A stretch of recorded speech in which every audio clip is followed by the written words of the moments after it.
GameStop is circling the drain, yet has somehow just become the hottest stock on Wall Street. GameStop is really the stock that started sort of all of the mayhem in the stock market. Amazing that the average person can now actually get a fair shake since against the hedge funds.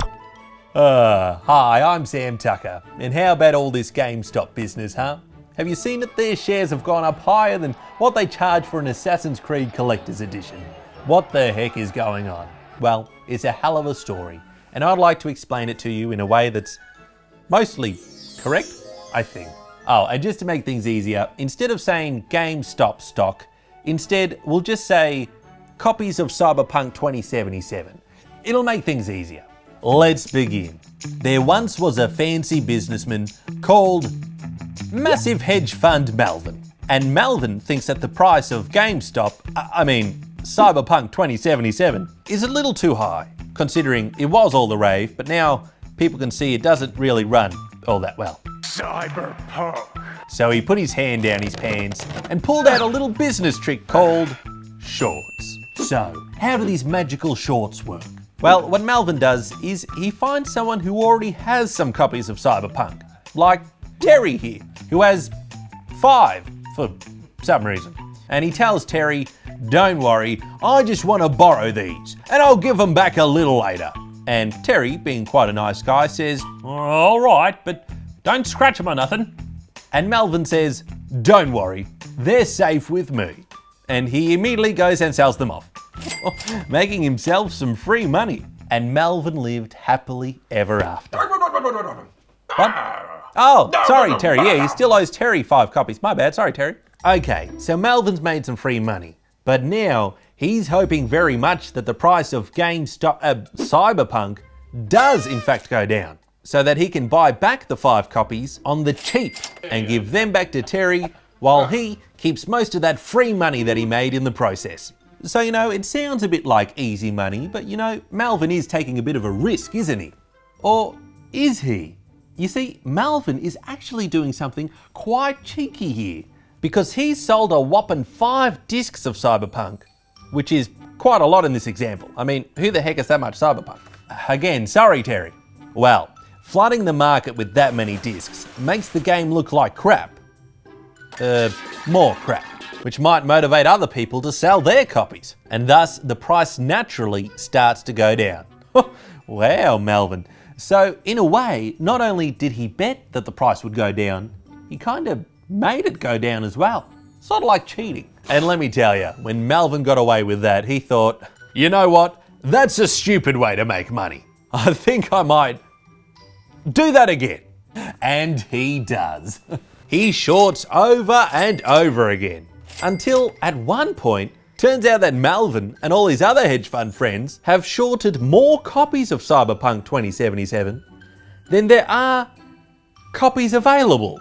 Somewhere around 140%, which doesn't sound like it should be possible. And that's when Mr. Reddit spots something.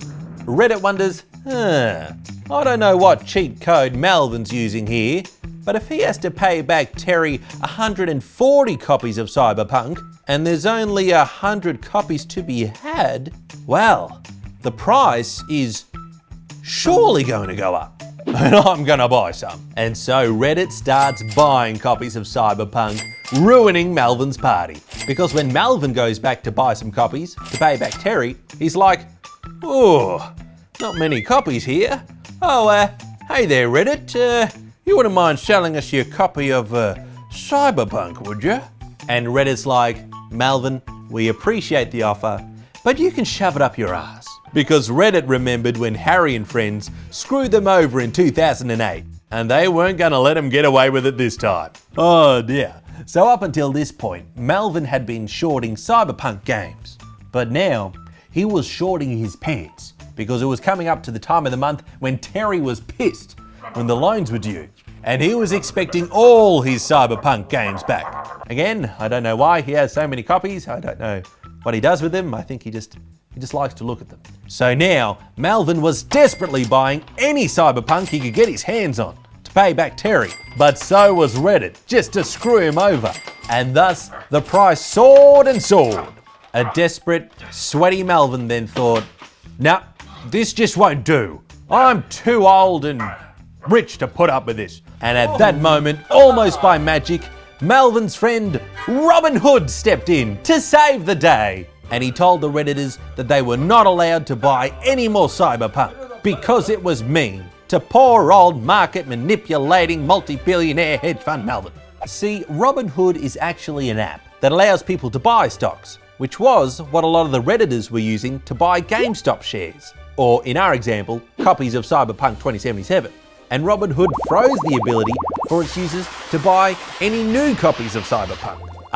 But he would still allow them to sell copies, which was very good news for Melvin, as he could get the copies he needed, and with everyone else only selling, the prices might even go down. Heck, rumours are that when Melvin heard the prices were going to go down again, he did one more little short just for old time's sake. You crafty devil. Of course, it was very nice and convenient for Robin Hood to freeze the market like that for his friend Melvin. Although it's important to point out that the official story was not that Robin and Melvin were colluding together and perhaps doing some secret underpants handshakes behind the barn. No, don't believe that for a second.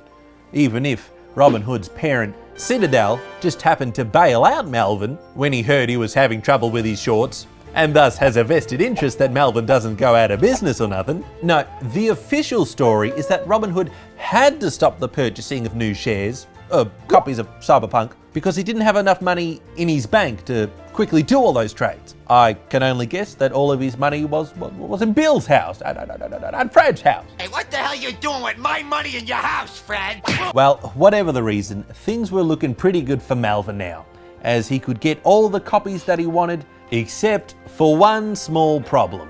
And that's that people decided not to sell their copies. No, they decided to hold on to them as a big up yours to Melvin. And Melvin was like, "Oh no, we're ruined. What do we do?" "Don't worry," said Robin Hood. "I will force them to sell their copies from right under their noses." Allegedly. Yes, I, Robin Hood 2021 edition, am stealing from the poor and giving to the rich. Huzzah! And that is where our story ends for now. In a big to be continued. A very annoying to be continued, sort of like the one at the end of The Matrix Reloaded. Yeah, that one sucked ass. Anyway, now we're left to wonder what's going to happen. What do you think? Will Melvin get away with all his shenanigans? Will someone go to jail? Or will GameStop just end up being the most valuable company in the world? Now that's a scary prospect. Anyway, until next time, we're just left wondering what'll be the next stock that'll go stonks and bonkers. Some have suggested it's going to be BlackBerry that soars. Well, not because of any short squeeze, that'll be because it's about bloody time. Go BlackBerry! Subscribe today! Thanks for watching. If you found this video helpful, why not share it with a friend? And if you really liked it, why not become a premium member at funkytime.tv/patriots. Funk it down! Well, what Melvin does is he finds someone who already has some copies of whatever. Things were looking pretty good for Melvin now, as he could get all the copies that he wanted and sort out all of his bum. It's a bit tricky, but just let me know. Go BlackBerry! It's an interesting way to end the video. Subscribe.